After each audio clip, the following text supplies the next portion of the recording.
കഴിഞ്ഞ 10 വർഷമായിട്ട് കേരളത്തിലെ വിവിധ മെഡിക്കൽ കോളേജുകളിലും ഇതുപോലെയുള്ള ജില്ലാ ആശുപത്രികൾ, താലൂക്ക് ആശുപത്രി ഉൾപ്പെടെയുള്ള വിവിധ ആശുപത്രികളിൽ ഭക്ഷണം വിതരണം ചെയ്യുകയാണ്. നിങ്ങൾക്കെല്ലാം അറിയുന്നത് പോലെ ഈ ഭക്ഷണ വിതരണത്തിൽ ഒരു തലത്തിലുള്ള രാഷ്ട്രീയം കലർത്തലും ഇന്നുവരെ ഡിവൈഎഫ്ഐ നടത്തിയിട്ടില്ല. നിങ്ങളിപ്പോൾ കണ്ടല്ലോ, ഭക്ഷണപ്പൊതി കൊണ്ടുവരുന്നു, ഇവിടെ അഡ്മിറ്റായിട്ടുള്ള രോഗികൾ, അവരുടെ കൂട്ടിരിപ്പുകാർ അവരെല്ലാം വന്ന് ഭക്ഷണം വാങ്ങുകയാണ്. വരുന്നവരോട് നിങ്ങൾ ഏതെങ്കിലും പാർട്ടിയിൽപ്പെട്ടവരാണോ എന്ന് ഞങ്ങൾ ചോദിച്ചിട്ടില്ല. ഞങ്ങൾ ഈ ഭക്ഷണപ്പൊതി ശേഖരിക്കാൻ പോകുന്നത് ഏതെങ്കിലും പ്രത്യേക രാഷ്ട്രീയ പാർട്ടിയിൽപ്പെട്ട ആളുടെ വീട്ടിലുമല്ല. നമ്മുടെ നാട്ടിലെ എല്ലാ വീട്ടിലും കക്ഷിരാഷ്ട്രീയത്തിന് അതീതമായി എല്ലായിടത്തും ഡിവൈഎഫ്ഐ സഖാക്കൾ പോകുന്നു.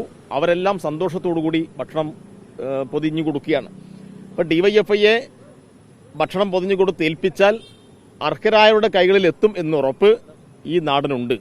അതുകൊണ്ടാണ് കഴിഞ്ഞ 10 വർഷക്കാലം ഒരു ദിവസം പോലും മുടങ്ങാതെ ഞങ്ങൾക്ക് ഈ പദ്ധതി പൂർത്തീകരിക്കാൻ വേണ്ടി കഴിഞ്ഞത്. നിരവധി പ്രതിസന്ധികൾ ഉണ്ടായിരുന്നു. നിങ്ങൾക്കറിയാം, കോവിഡ് കാലഘട്ടം, ആളുകൾ പുറത്തിറങ്ങാൻ മടിച്ച ഒരു കാലഘട്ടമായിരുന്നു. അന്നും കേരളത്തിലെ ഒരു ആശുപത്രിയിലും അഡ്മിറ്റായ ഒരാൾക്കും ഭക്ഷണം മുടക്കാൻ ഡിവൈഎഫ്ഐ തയ്യാറായിട്ടില്ല. നിപ്പയുടെ അതിഭീകരമായ ഒരു കാലഘട്ടം ഉണ്ടായിരുന്നു. ആ ഭീതിതമായ ആ കാലത്തും ഭക്ഷണപ്പൊതി വിതരണം ചെയ്തു. പിന്നെ ഞങ്ങൾക്കുണ്ടായിട്ടുള്ള പ്രതിസന്ധി, ഇപ്പോൾ തൃശ്ശൂരിൽ ഞങ്ങളൊരു സഖാവ് കൊലയ്യപ്പെട്ടു. ആ കൊലയ്യപ്പെട്ട് തൃശ്ശൂർ മെഡിക്കൽ കോളേജിൽ ആ പോസ്റ്റ്മോർട്ടം ടേബിളിൽ സഖാവിൻ്റെ മൃതശരീരം കിടക്കുന്ന, ആ തണുത്ത് വിറച്ച് കിടക്കുന്ന സന്ദർഭത്തിലും അദ്ദേഹത്തിൻ്റെ സഹസഖാക്കൾ, അദ്ദേഹത്തിൻ്റെ സഹപ്രവർത്തകർ ഭക്ഷണപ്പൊതി ശേഖരിച്ച് ആ മെഡിക്കൽ കോളേജിൽ ഭക്ഷണം മുടക്കാതെ വിതരണം ചെയ്തു. സഖാവ് VS-ന്റെ ഭൗതിക ശരീരം ആലപ്പുഴ മെഡിക്കൽ കോളേജിൽ, ആലപ്പുഴയിൽ പൊതുദർശനം വെച്ച സന്ദർഭത്തിൽ അന്നും ആലപ്പുഴയിൽ മെഡിക്കൽ കോളേജിൽ ഡിവൈഎഫ്ഐ ഭക്ഷണ വിതരണം പൂർത്തീകരിച്ചിട്ടുണ്ട്. അപ്പോൾ നിരവധിയായ പ്രതിസന്ധി ഉണ്ടായ ഘട്ടത്തിലും ഈ 10 വർഷത്തിനിടയിൽ ഒരു ദിവസം പോലും മുടങ്ങാതെ ഈ പദ്ധതി മുന്നോട്ട് കൊണ്ടുപോയത് എല്ലാ വിഭാഗം ആളുടെയും പിന്തുണയാണ്. പിന്നെ ഇപ്പോൾ മുരളീധരൻ ആരോപിക്കുന്ന ആരോപണം, എനിക്കറിയില്ല എന്തിനാണ് അദ്ദേഹം ഈ കഴിഞ്ഞ കുറച്ച് ദിവസമായിട്ട് തുടർച്ചയായി ഈ പദ്ധതിയെ താറടിച്ച് കാണിക്കുക, ഈ പദ്ധതി ഒഴിവാക്കണം, ഇത് നിർത്തലാക്കും എന്നുള്ള ഒരു ധിക്കാരത്തിൻ്റെ ഭാഷയിൽ പലതരത്തിലുള്ള പ്രതികരണങ്ങൾ നടത്തിക്കൊണ്ടിരിക്കുകയാണ്. ഡിവൈഎഫ്ഐ എന്തോ രാഷ്ട്രീയം കാണിക്കുന്നു എന്നാണ്. ഞങ്ങൾ കൊടിയെടുത്തിട്ട് ഈ ആശുപത്രിയിൽ പ്രകടനം നടത്തുന്നില്ല.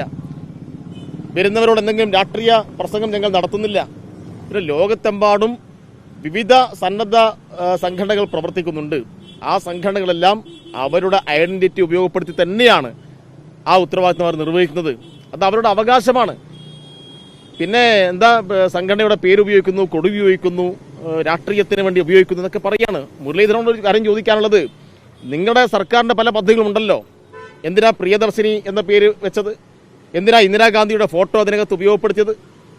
ഇപ്പം മുരളീധരൻ്റെ ബഹുമാനപ്പെട്ട പിതാവ്, മുൻ മുഖ്യമന്ത്രി, അദ്ദേഹത്തിൻ്റെ പേരിൽ, കെ കരുണാകരൻ്റെ പേരിലാണല്ലോ പുതിയ മെഡിക്കൽ കോളേജ് തുടങ്ങുന്നത്. അത് രാഷ്ട്രീയമല്ലേ?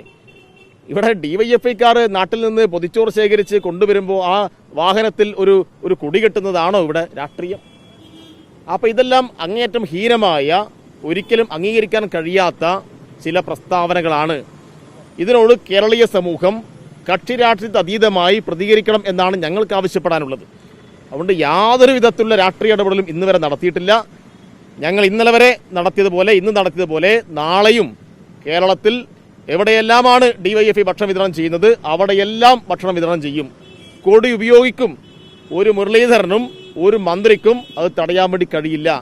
ഞങ്ങൾ അതിനോട് കൂടെ ചേർത്ത് പറയാം, ഞങ്ങൾ ഈ ഭക്ഷണത്തിൽ ഒരു രാഷ്ട്രീയവും കലർത്തിയിട്ടില്ല. ഭക്ഷണത്തിൽ രാഷ്ട്രീയം കലർത്തിയത്, ഈ വിശപ്പിൽ രാഷ്ട്രീയം കലർത്തിയത് മന്ത്രി മുരളീധരനാണ്. UDF-ന്റെ ഭാഗമായി വിജയിച്ചിട്ടുള്ള MLA G. സുധാകരനാണ്. കോൺഗ്രസിന്റെ ഒരുപറ്റം സൈബർ കൂട്ടങ്ങളാണ്.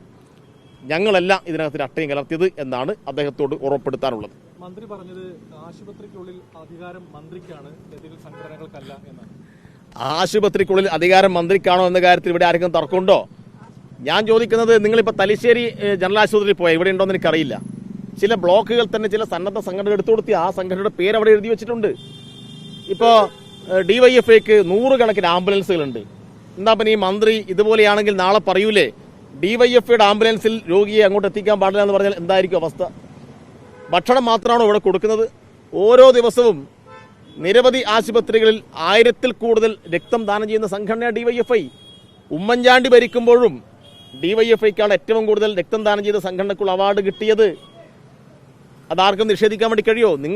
നിങ്ങൾ ഈ മൈക്ക് കൊടുത്തിട്ട് ഈ ബ്ലഡ് ബാങ്കിൽ പോയി ചോദിക്കണം, ഈ കഴിഞ്ഞ ഈ ഒരു വർഷത്തിനിടെ ഏറ്റവും കൂടുതൽ ക്യാമ്പ് നടത്തിയത് ഏത് സംഘടനയാണ്? ഡിവൈഎഫ്ഐ ആണ്. അപ്പോൾ ഡിവൈഎഫ്ഐയുടെ പരിപാടിയുടെ ഭാഗമായിട്ട് രക്തം ദാനം ചെയ്തു എന്ന് പത്രത്തിൽ വന്നാൽ അത് തടയാൻ വേണ്ടി കഴിയുമോ? അപ്പോൾ സംഘടനയുടെ ഐഡന്റിറ്റിയെ മുരളീധരൻ എന്തിനാണ് ഭയപ്പെടുന്നത്? അതാ ഞങ്ങൾക്ക് ചോദിക്കാനുള്ളത്. സംഘടനയുടെ ഐഡന്റിറ്റി എന്തെങ്കിലും പ്രശ്നം ഉണ്ടാക്കിയിട്ടുണ്ടോ?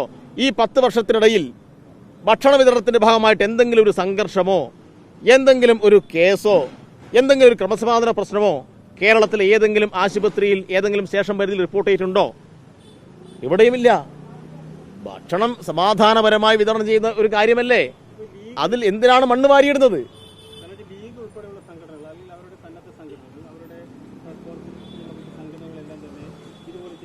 ചെയ്യുന്നുണ്ട്. മുസ്ലിം ലീഗ് ചെയ്യുന്നുണ്ട്, സേവാഭാരതി ചെയ്യുന്നുണ്ട്, റോട്ടറി ക്ലബ്ബ് ചെയ്യുന്നുണ്ട്, വിവിധ ക്ലബ്ബുകൾ, സന്നദ്ധ സംഘടനകൾ ഇവരൊക്കെ ചെയ്യല്ലേ? ഞാൻ ചോദിക്കുന്നത്, ഇങ്ങനെ ഒരു കമ്മ്യൂണിറ്റിയുടെ ഒന്നും സഹായമില്ലാതെ ഈ ഗവൺമെന്റ് എല്ലാ കാര്യം ഏറ്റെടുത്ത് നടത്താൻ കഴിയുമോ? ഈ കേരളത്തിൽ ഏറ്റവും കൂടുതൽ പാലിയേറ്റീവ് പ്രവർത്തനം നടന്നാരാ? അവരൊന്നും ഐഡന്റിറ്റി ഉപയോഗിക്കുന്നില്ലേ? ഏറ്റവും കൂടുതൽ രക്തം ദാനം ചെയ്ത സർക്കാരിന്റെ ഭാഗമായിട്ടാണോ രക്തം ദാനം നടക്കുന്നത്? കൂടുതൽ ആംബുലൻസ് സർവീസ് നടത്തുന്നത് എങ്ങനെയാ? അപ്പൊ എന്തെല്ലാം തരത്തിൽ വിവിധ കമ്മ്യൂണിറ്റികളുടെ സഹായം ഉറപ്പുവരുത്തിയിട്ടല്ലേ ഒരു സർക്കാരിന് പോകാൻ കഴിയുക? അവരെല്ലാം ചേർത്ത് നിർത്തിയിട്ട് എല്ലാവർക്കും സൗകര്യപ്രദമായി ജീവിക്കാൻ സാധ്യമാവുന്ന ഒരു അന്തരീക്ഷം ഒരുക്കുകയല്ലേ സർക്കാരിന്റെ ഉത്തരവാദിത്വം?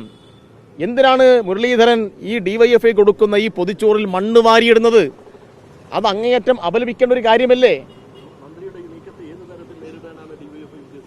ഡിവൈഎഫ്ഐ ഇന്നലകളിൽ ഇന്ന് എങ്ങനെയാണോ ഭക്ഷണം വിതരണം ചെയ്തത് അതുപോലെ തന്നെ തുടർന്നും അങ്ങോട്ട് ചെയ്യും. ഡിവൈഎഫ്ഐയുടെ ഭക്ഷണ വിതരണം തടസ്സപ്പെടുത്താൻ ഒരു മന്ത്രിയെ കൊണ്ടും കഴിയില്ല. നിപ്പ കാലത്ത്, കോവിഡ് കാലത്ത്, മഹാപ്രളയത്തിന്റെ നാളുകളിൽ നിരവധി ആക്രമണങ്ങൾ ഡിവൈഎഫ്ഐ ഏറ്റുവാങ്ങേണ്ടി വന്ന നാളുകളിൽ ഒന്നും മുടങ്ങാത്ത ഭക്ഷണം ഈ മന്ത്രിയുടെ പ്രസ്താവന കൊണ്ട് മുടക്കാമെന്നത് അതൊരു വ്യാമോഹമാണ്. കേരളത്തിൽ ഡിവൈഎഫ്ഐ അതിന്റെ ഇന്നലകൾ കടന്നു വന്ന വഴികളുടെ ചരിത്രം നമുക്കറിയാം. തീർച്ചയായിട്ടും ഇതിനേക്കാൾ വലിയ വെല്ലുവിളികൾ അതിജീവിച്ചാണ് ഡിവൈഎഫ്ഐ മുന്നോട്ട് വന്നത്. ഡിവൈഎഫ്ഐയെ തടസ്സപ്പെടുത്താൻ ഒരു മുരളീധരനെ കൊണ്ടും കഴിയില്ല. നേരത്തെ ഈ മന്ത്രിക്ക് മുൻപായി ഇത്തരം പൊതിച്ചോറിനെതിരെ പ്രസ്താവന നടത്തിയ രാഹുൽ മാങ്കൂട്ടത്തിലായിരുന്നു. അതേ സ്വരത്തിലാണോ ഇപ്പോൾ മന്ത്രിയുടെ പ്രസ്താവന? രാഹുൽ മാങ്കൂട്ടത്തിൽ അതേ സ്വരമാണോ ഇപ്പോൾ ഈ പൊതിച്ചോറ് വിതരണത്തിൽ മന്ത്രിയുടെ? അതായത് തങ്ങളെ കൊണ്ട് കഴിയാത്തത് വേറെ ആരും ചെയ്യണ്ട എന്നാണ് ഇവരുടെ എല്ലാം കാഴ്ചപ്പാട്. കാരണം വയനാട് ദുരന്തമുണ്ടായി, ഞങ്ങളവിടെ ഓടിയെത്തി ഒരുപാട് സന്നദ്ധ പ്രവർത്തനം നടത്തി. ഞങ്ങൾ പറഞ്ഞു ഞങ്ങൾ 25 വീടെങ്കിലും നിർമ്മിച്ചു കൊടുക്കും. 25 പറഞ്ഞിട്ട് 100 വീട് നിർമ്മിക്കാനാവശ്യമായ പണം അവിടെ സർക്കാരിൽ കൈമാറിയിട്ടാണ് ഡിവൈഎഫ്ഐ ആ പ്രവർത്തനം അവസാനിപ്പിച്ചത്. എന്നാൽ 30 വീട് നിർമ്മിക്കുമെന്ന് പറഞ്ഞ് കോടികൾ പിരിച്ചിട്ട് ഒരു വീട് പോലും നിർമ്മിക്കാത്ത യൂത്ത് കോൺഗ്രസ് അല്ലേ? യൂത്ത് കോൺഗ്രസ് എന്തെല്ലാം കാര്യത്തിൽ അഭിപ്രായം പറയും? ലഹരിക്കെതിരായി ഞങ്ങൾ ഇറങ്ങും എന്ന് പറയും. എവിടെയെങ്കിലും ഇറങ്ങിയതായിട്ട് കണ്ടിട്ടുണ്ടോ?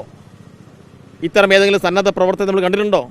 രക്തം ദാനം ചെയ്യുന്ന പരിപാടി ഏതെങ്കിലും ഫോട്ടോഷൂട്ടൊക്കെ കാണും, പക്ഷേ എണ്ണത്തിന്റെ കാര്യം പരിശോധിച്ചാൽ അവിടെയുണ്ടോ? നിങ്ങൾ പരിശോധിക്കണം. അപ്പോൾ യൂത്ത് കോൺഗ്രസിനെ കൊണ്ട് ഇതൊന്നും കഴിയില്ല. കേരളത്തിൽ ഒരു ദിവസം 40,000-ൽ കൂടുതൽ പൊതിച്ചോറ് ശേഖരിക്കാൻ യൂത്ത് കോൺഗ്രസിനെ കൊണ്ട് കഴിയുമോ? അപ്പോൾ തങ്ങളെ കൊണ്ട് കഴിയാത്ത കാര്യം ആരും ചെയ്യണ്ട എന്നാണ് അവർ ധരിക്കുന്നത്. അപ്പോൾ ഇതിനൊരു അംഗീകാരമുണ്ട്. കാരണം ലോക മാധ്യമങ്ങൾ ഇത് റിപ്പോർട്ട് ചെയ്യുന്നു. ചില ആളുകൾക്ക് ഇത് സംശയമാണ്. സത്യം പറഞ്ഞാൽ ദ ഗാർഡിയനിൽ റിപ്പോർട്ട് വന്നു. ഗാർഡിയൻ റിപ്പോർട്ട് വന്നപ്പോൾ രാജ്യത്തിൻ്റെ വിവിധ ഭാഗങ്ങളിൽ നിന്ന് നിങ്ങളെപ്പോലെ ചാനൽ പ്രവർത്തകർ എന്നെ വിളിച്ചു, ഇങ്ങനൊരു സംഭവം ഉണ്ടോ, ഇത് യാഥാർത്ഥ്യമാണോ എന്ന് ചോദിച്ചിട്ട്. ഞങ്ങൾ പറഞ്ഞു നിങ്ങൾ ഇങ്ങോട്ട് വാ, ഞങ്ങൾ കാണിച്ചു തരാം.